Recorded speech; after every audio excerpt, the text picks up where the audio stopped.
Hey everybody, welcome back. Today's video is my last in the most repurchased series. Now I've done one about skincare, one about hair care, and now we're gonna round it out with makeup. As a side note, I'm filming in front of my window like I always do, but it's one of those days where like clouds keep passing over the sun, and so my lighting just keeps going crazy. So I'm not gonna lock the lighting because it ends up getting super dark, super light, whatever. So bear with me if there are lighting changes in this video. I'm gonna present all of these products to you in the order that I would apply them. We're gonna start with foundation, primer sort of area, and we're gonna move all the way into like the final touch, which is usually some type of lip product. So my hands down most repurchased foundation slash BB cream slash CC cream, anything in that realm, happens to be this Misha Perfect Cover BB cream. As you can see, I am almost completely out of this. This is in the shade 23. It comes with SPF 42, and this was recommended to me by Jam Beauty 89 or Jessica Braun if you watch her. If you've watched a couple of my videos, you might know that I really like her channel. We just have similar tastes. We have similar skin tones, skin types, preferences, and so usually if she's suggesting something, I end up really liking it, and this was no exception. This I purchased on Amazon, and it's stupid cheap, like $7. I thought that's where she had been purchasing hers, and then recently came to find out that she was buying hers on the actual Misha website. People have good things to say about this. I think that it is the real deal, but who's to know since I've always purchased it off Amazon. Something that I've come to learn about myself is that I'm never looking for like a full coverage foundation. Maybe if I'm like in a wedding or something like that and I want my makeup to look just a little bit more flawless because you have to get ready at like the crack of dawn. But this has been really great for me all day, every day. So I have on the shade 23 right now, and for my skin tone, it's definitely the most versatile shade. It works for me even when my skin is super fair like it is right now when we're coming out of the colder months, well into the summer. Now I purchased number 21 when I went to repurchase it because I was like, maybe this is a little bit too dark, and then ended up being that this was actually a little bit too light, but it looks fine once you get your like blush and bronzer and everything else on. So this is something that kind of sheers out. And another realization that I've recently had about myself is that I actually prefer to apply products with my hands. I've mentioned this time and time again, but I travel a lot for my job, and I was finding that packing like foundation brushes or sponges always was just more of a hassle. I could never feel like the sponge was actually staying clean and not, you know, harboring bacteria when it's in like some type of Ziploc bag. And I know there's a ton of holders and stuff out there, but it's just so much easier to apply it with my fingers. That's not to say that I don't use sponges or brushes ever. There is totally a place for those, especially if I'm using like a real foundation. I really like to sheer it out a little bit because again, I don't want to get to that full coverage place, but that is why these have been my ultimate favorite. I'm hoping that maybe one day they'll extend this shade range because I really love the formula. I think that it covers really well, and I guess we're going a little out of order because another most repurchased product is this type of primer. So this one right here is actually the Physicians Formula Spotlight Illuminating Primer, and this is supposed to be a dead-on dupe for the Becca Backlight Priming Filter. Now that I've had like 2 or 3 bottles of, so it's totally my most repurchased primer, and I think that the light scent that it has smells so good. It really does a good job of bringing a healthy, natural looking luminosity to the skin without looking like the Tin Man. This really does a really great job. It performs the exact same way. The smell on this is not as pleasant. And again, a lot of things I've learned about myself. This is a video full of lessons. I've learned that I really don't need these illuminating primers in the warmer summer months when my skin tends to trend more oily than it does combo like it does in the winter. But this is something that I use every single day in the winter just to keep my skin looking healthy and dewy and fresh when it's actually kind of dry and parched. So typically after I put on a primer, a BB cream, if I'm using a primer that day, I go in with concealer, and this is so easy to pinpoint. This is probably my most repurchased makeup product, period. This is the Maybelline Instant Age Rewind. I have mine in the shade Fair. I know that there's other versions of this like the Brightener. I haven't tried those. I've only gotten the Fair. I'm wearing it today. This is one of those no fuss, like easy peasy products that you just kind of put on your face. It has this awesome little sponge. You twist this and product clicks up into the sponge, and then you just lightly apply it under your eyes. And after you rub it on, you just use your finger and you go tap, tap, tap, tap, tap, tap, and it's rubbed in. It's the easiest thing, especially since I've been paring back on the sponges and different brushes and stuff that I use. This is the perfect companion to the BB cream when I'm already using my fingers. A step that I used to always take after I applied any sort of concealer, no matter how creamy or liquidy or dry it may be, I would apply a setting powder under my eyes, mostly because I had just heard that's what people did. It's not like I had this huge issue with my concealer creasing or rubbing off or anything, and so I got in this habit of setting my under eye, and eventually I just started noticing that it actually made me look a lot older than I am. And I was like, why am I doing this? It's not like it's adding a whole lot to the look or like really elongating how long my makeup stays on, because I already use a powder that I'll get to in a second. So I stopped setting my under eyes, and that's just a change that I've made in my routine, and I think everything looks great and healthy and fresh and dewy, and I haven't ever looked back. After I apply all of the cream face products, it's time for me to go in and set everything lightly with a powder. Now this is one of those splurgy items that I just can't compromise on. This is the Laura Mercier loose setting powder in the shade Translucent. You have to be really careful with this. My friend one time bought the luminous one, and she was like, I look like Edward Cullen. And she sent me this video of her in the car and her whole face was glowing. But this stuff seriously is undetectable on the skin. I'm somebody that doesn't want to look super powdery or matte, and it totally allows the dewiness and freshness to shine through while still holding on to your makeup. Since this was covering my whole face and helping everything stay, it was a really easy decision to quickly eliminate setting my under eyes as an additional step. But I just really love this stuff. This is an Old Faithful. I always have a travel size with this because I cannot travel without it, and I just use the big ones to refill that tiny pot after you buy the travel size one time. Cannot recommend this stuff enough. It is pricey, but it also lasts forever, and I think I can definitely get through this whole thing in a year. Like, I don't think it's gonna go bad, especially since I use it every single day. So the next step in my routine is blush, and I think that this might be my most favorite step, mostly because it's the most transformative, because your face goes from all looking like one color, all one dimension, and then once you put your blush on, you just look more alive. But a couple of my favorites, and one that has definitely been repurchased, is this e.l.f. blush, and I think it's like $3. This is in the shade Mellow Mauve, and you can see it's gotten a lot of use. This is a very neutral toned blush. I think it just looks good with whatever. It looks good in the winter, it looks good in the summer, because it has that neutral tone, super reliable, stays on all day, is easily applied, and it's not too pigmented. A big bone I have to pick with blushes in general is when they're too pigmented. I would almost rather have to really like dig my makeup brush in a blush and then apply it, rather than touch it once and then I look like a clown as soon as I put a brush on my face. Another one is this Burt's Bees blush. I have mine in the shade 1205 Bare Peach. I've just come to find that peachy blushes look the best with my skin tone. I really love this. I think it applies great. The only issue is it's just got a little bit too much pigment. So I can find myself going back in with my overall powder face brush sometimes to tone things down. One time I met up with Brian after like reapplying blush throughout the day, and he was like, Maggie, your blush just looks a little bit more noticeable. And I was like, okay, that's really bad if he's saying that. I've used it non-stop, and you can still see the little texture and everything that came with it. Kind of looks like the beehive. I really like the packaging and everything to go along with it. It's like $10, so it's not the cheapest blush on the market, especially considering you can get a really good one for $3. But if you've been curious about this line, I encourage you to try it. And this is the e.l.f. I hate how reflective it is. The e.l.f. Blush Face Palette. And when you open it up, here's what you have inside. Now they look super duper light, these two blushes, this blush and this blush, but then there's also a highlight and a bronzer. You can see this one leans more peachy and this one leans more pink. I kind of use both at the same time and just like tap back and forth and then put it on. And this is what I travel with most often. I've done a couple of packing videos and you'll probably see this in there. e.l.f. just makes a good blush formula, a good powder formula in general. I wanted to give a shout out to this because it has been most used and loved in my collection. And this one I know for a fact I have purchased twice. This is the CoverGirl True Blend blush in the shade Light, and that's denoted by this L. They also have an M and a D for medium and dark. This is one of those luminous blushes that I really like to use in the summertime.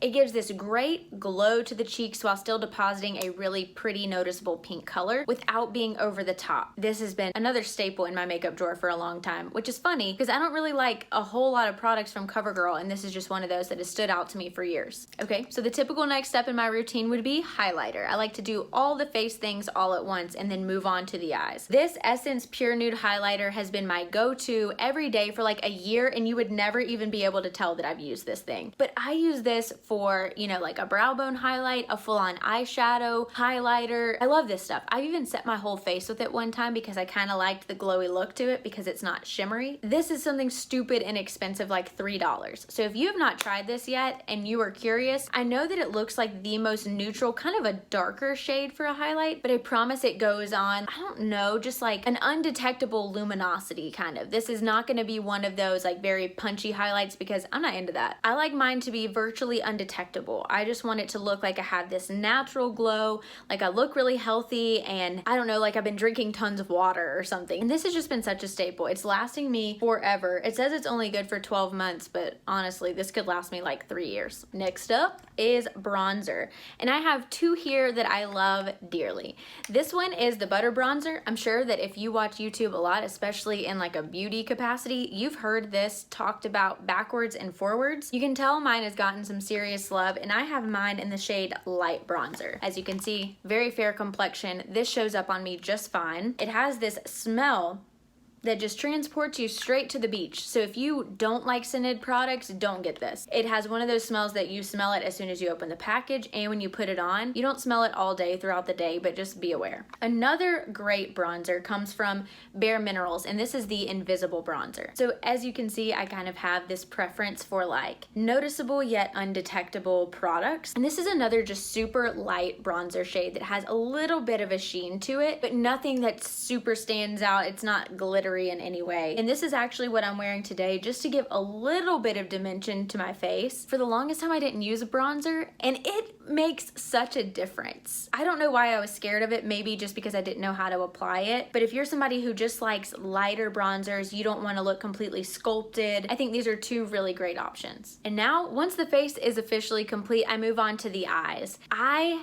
am finally in a stage of my life where I have realized the value of an eyeshadow primer. I have very oily eyelids. That is a bizarre quality, but I'll notice when I do not use some sort of eyeshadow primer, at the end of the day, all of my eyeshadow is concentrated in the crease. It gets all chunky, and I have to like go in and like push it down with my fingers. It's gross. So as soon as I started incorporating an eyeshadow primer into my daily routine, I have never had that issue. This one in my hand just so happens to be the Smashbox 24-hour Photo Finish Shadow Primer. But Milani, if you don't want to spend the money on Smashbox, makes a great one that's almost identical. When you open it up, it's just this little squeezy tube, and it has a very neutral, almost like a pore filling primer consistency, and that is the formula that I like the best for eyeshadow primers. So this just creates a blank canvas for the shadow to actually cling to, and I've had great success. Next up, logically, is eyeshadow. And for me, I have several palettes that I use. When I step back and I looked at everything, this one was easily the most used, most practical palette in my collection, and I couldn't not share it with you. And I didn't want it to be overshadowed by anything. No pun intended. This is the Too Faced Natural Eyes. This is like their old packaging. They've since redone this. It just has this perfect collection of shades, and I use every single one of them.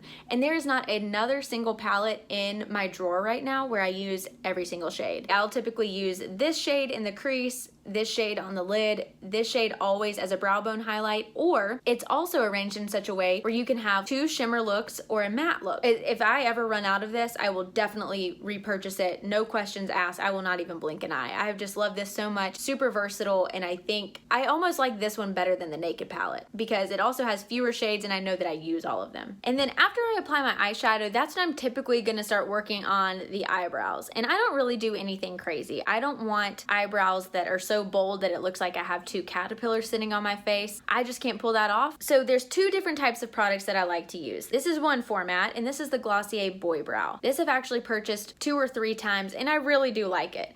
Do you necessarily need this Glossier version? Probably not now. I feel like so many different brands on the market are coming out with similar products like this ever since this launched, but I have mine in the shade brown. And in case you've never seen it before, it has this teeny tiny spoolie on the end that just picks up product product, and then you just kind of brush it through your brows. But it doesn't apply a super concentrated amount of product, so it's a very easy thing to use. You do have to kind of go in multiple times, and it can take a little bit of a longer time, and you don't have to be as precise as when you use products similar to this one. This is the CoverGirl Ultrafine Brow Pencil, and I have mine in the shade 710 Soft Brown. And I really do like this type of brow product. I've used the Anastasia Brow Wiz a couple of times. I actually like that formula better than this one. I don't really like these products to be too creamy. If they come in a stick form like this, I want it to require a little bit of like pressing down and tugging, because I don't want to over apply product, because I don't want these super structured brows. It's not that I don't like it, I just have to be really careful that it doesn't get too heavy too quickly. This is good. Two different formats. I really prefer the easier, just like brush through your brows, because it's kind of like a brow gel and the color all in one. And with this, you're just getting the color. It's not necessarily helping things stay in place. So then once those are done and I've finished my eyeshadow and everything, I always go in with a liquid liner. And this is something that I've done since I was teeny tiny. I grew up dancing. I did ballet for like 10-ish years. For all the stage makeup and everything, we always use liquid liner. It stays put, it was easy to apply, and so I've just always used liquid liner. Right now I'm using the Makeup Revolution Renaissance Flick liquid eyeliner. Now this is one of those that's like a felt tip pen,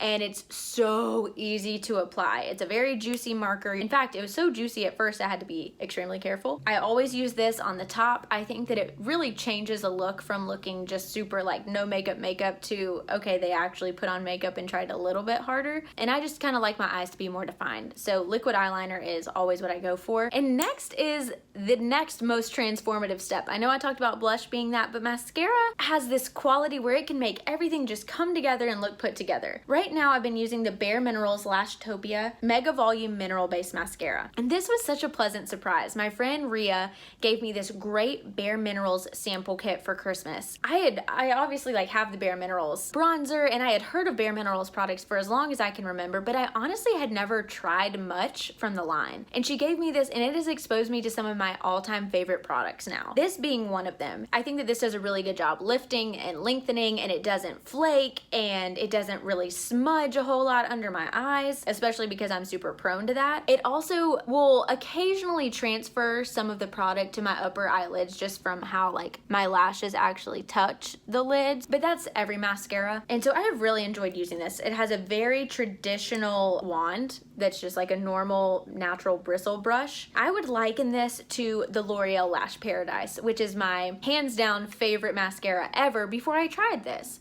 Now I still think that that one takes the cake. The issue is that that one dries out so quickly and you have to buy a new one like every 2 months. I think I opened this in February and it's April and I still have plenty of product left. If you've been curious and you wanted to try something from Bare Minerals or more high-end mascara for any reason, I really like this Lashtopia one. Now, I'm somebody who tries to remember to wear lip product when I'm filming a video, but I'm really bad at remembering it throughout my normal everyday. One that I cannot stop wearing is the one that I'm wearing today, and this also came from that Bare Minerals kit that Rhea gave me, and it's this lip gloss, and this is in the shade Spark Plug. This is my most perfect shade. This is like exactly my lip color, but it just makes it look glossy and healthy, and I cannot stop using it. I have never been consistent about using a lip product because I'm always kind of afraid, like, does this color actually look good, or is this maybe too light for me? Because I always look at a lip color and purchase one that's a little bit too light for my skin tone. I thought that this one was going to be a lot punchier than it is, but no, it's just the perfect shade and I cannot get enough. So Spark Plug again is the shade of that. And then lastly, this is not exactly makeup, but I wanted to throw it in here because I always put on perfume as soon as I finish my makeup. And this is the